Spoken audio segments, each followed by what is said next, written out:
ಪಂಚರಾಜ್ಯ ಚುನಾವಣೆಯ ಫಲಿತಾಂಶ ಇಡೀ ಭಾರತದ ಜನರ ಚಿತ್ತವನ್ನು ನೆಟ್ಟುವಂತೆ ಮಾಡಿತ್ತು. ಈ ನಿಟ್ಟಿನಲ್ಲಿ ಬಿಜೆಪಿ 3 ಕಡೆ ಕಮಾಲನ್ನು ಮಾಡಿದೆ.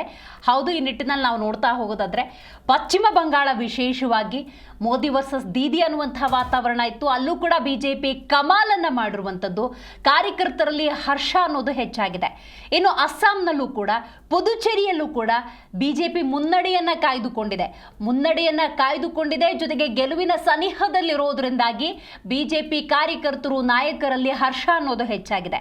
ಬಂಗಾಳದಲ್ಲಿ ಮಮತಾ ಬ್ಯಾನರ್ಜಿಗೆ ತೀವ್ರ ಆಘಾತ ಉಂಟಾಗಿದೆ.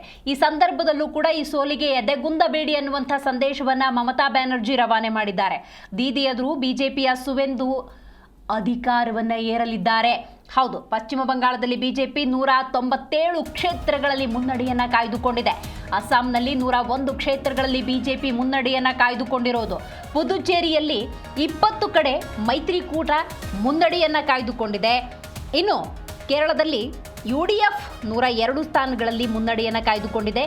ತಮಿಳುನಾಡಿನಲ್ಲಿ ಟಿವಿಕೆ 105 ಸ್ಥಾನಗಳಲ್ಲಿ ಮುನ್ನಡೆಯನ್ನ ಕಾಯ್ದುಕೊಂಡಿರೋದು. ಈ ಚುನಾವಣೆಯ ಫಲಿತಾಂಶ ನಿಜಕ್ಕೂ ಕೂಡ ಕುತೂಹಲವನ್ನ ಹೆಚ್ಚು ಮಾಡಿತ್ತು. ಯಾಕಂದ್ರೆ ಇದನ್ನ ಪ್ರಜಾಪ್ರಭುತ್ವದ ಹಬ್ಬ ಅಂತ ಕರಿತೀವಿ.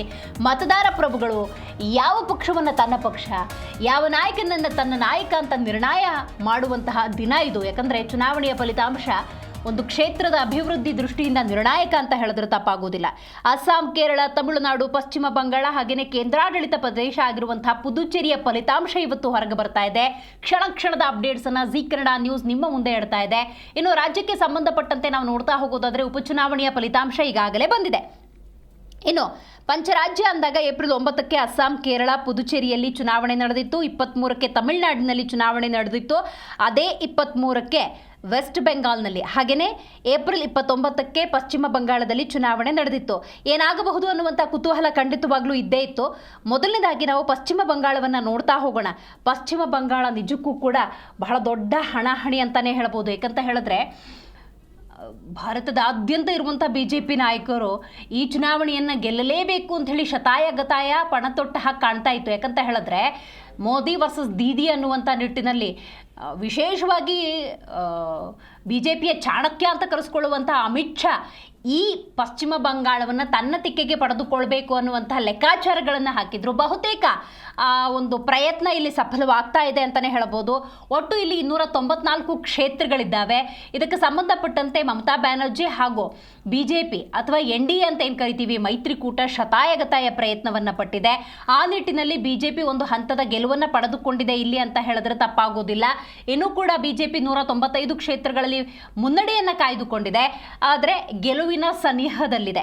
ಇನ್ನು ಮುಂದಿನ ಕ್ಷೇತ್ರ ಅಸ್ಸಾಂ ವಿಚಾರಕ್ಕೆ ಬರುವುದಾದ್ರೆ ಒಟ್ಟು ಇಲ್ಲಿ 126 ಕ್ಷೇತ್ರಗಳು ಕಂಡು ಬರುತ್ತೆ.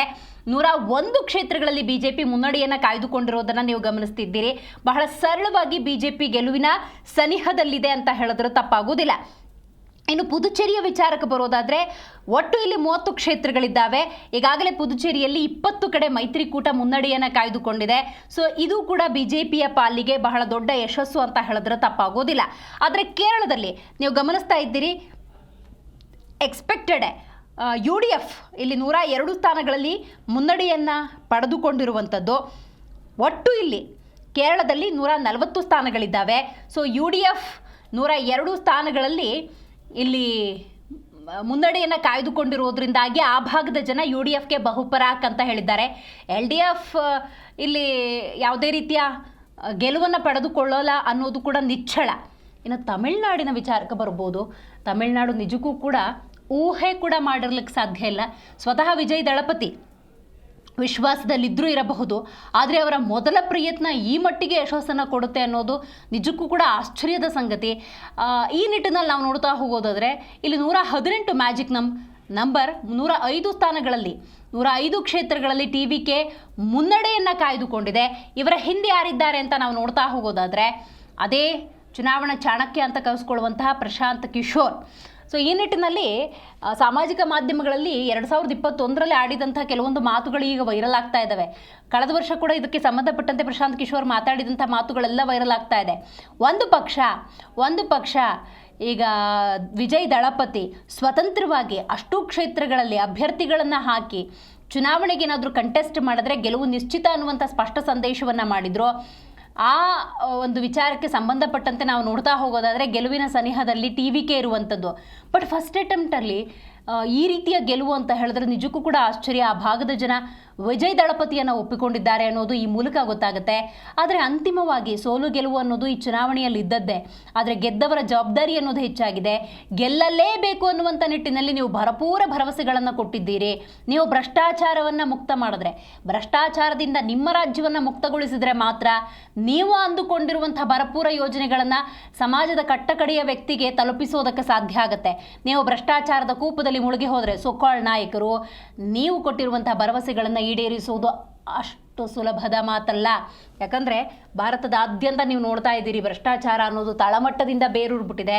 ಬಟ್ ನೀವು ಕೊಟ್ಟಿರುವಂಥ ಪ್ರಣಾಳಿಕೆ ಭರವಸೆಗಳನ್ನು ನೋಡಿದ್ರೆ which is not so easy to implement. ಹಾಗಾಗಿ ಯಾವಾಗ ಭ್ರಷ್ಟಾಚಾರದ ಪ್ರಮಾಣ ಕಡಿಮೆ ಆಗುತ್ತೋ ಅಸಲಿಗೆ ಇರಬೇಕಾದಂಥ ಯೋಜನೆಗಳು ಆ ಫಲಾನುಭವಿಗಳಿಗೆ ತಲುಪುವುದಕ್ಕೆ ನಿಜಕ್ಕೂ ಕೂಡ ಸಾಧ್ಯ ಆಗುತ್ತೆ. ಸೊ ಈ ನಿಟ್ಟಿನಲ್ಲಿ ನಾವು ನೋಡ್ತಾ ಹೋಗೋದಾದರೆ ಈ ಬಾರಿಯ ಪಂಚರಾಜ್ಯಗಳ ಚುನಾವಣೆಯ ಸಂದರ್ಭದಲ್ಲಿ ವಿಶೇಷವಾಗಿ ಪಶ್ಚಿಮ ಬಂಗಾಳ ಮತ್ತು ತಮಿಳುನಾಡು ಗಮನ ಸೆಳೆದಿದೆ ಅಂತ ಹೇಳಿದ್ರೆ ತಪ್ಪಾಗೋದಿಲ್ಲ.